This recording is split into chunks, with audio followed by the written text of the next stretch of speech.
So tell me about the Un-Gala. That sounds so interesting.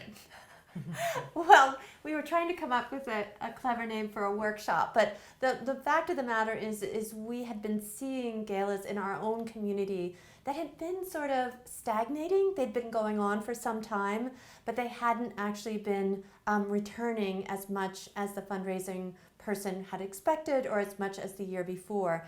And so there was a lot of talk about what do you do once a gala reaches that point in time.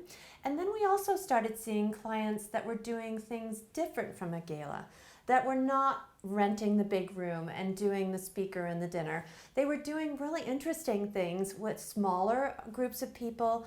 Sometimes often it had auctions or paddle raisers or that sort of thing, but it was different and it seemed more connected to mission. So there was either some great storytelling there, or it was on the site of the organization, or there was something that really resonated with the donors and the organization. So we thought, what we need to do is talk to people about how to make a gala or an event that really works for them and for their fundraising strategy, that isn't cookie cutter, that doesn't look like the organization that they saw last week, but that actually is about them and their donors and feels authentic and real. So we have in our toolbox on frontrangesource.com a tool that's called the Un-Gala.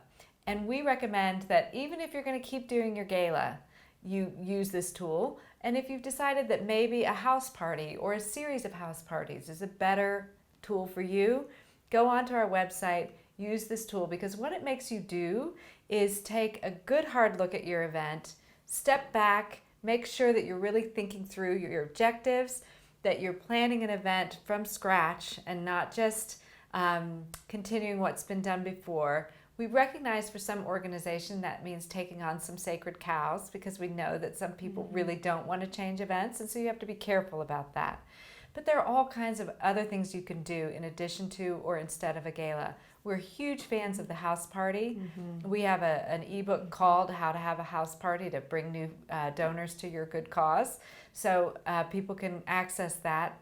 We love house parties. We love house concerts.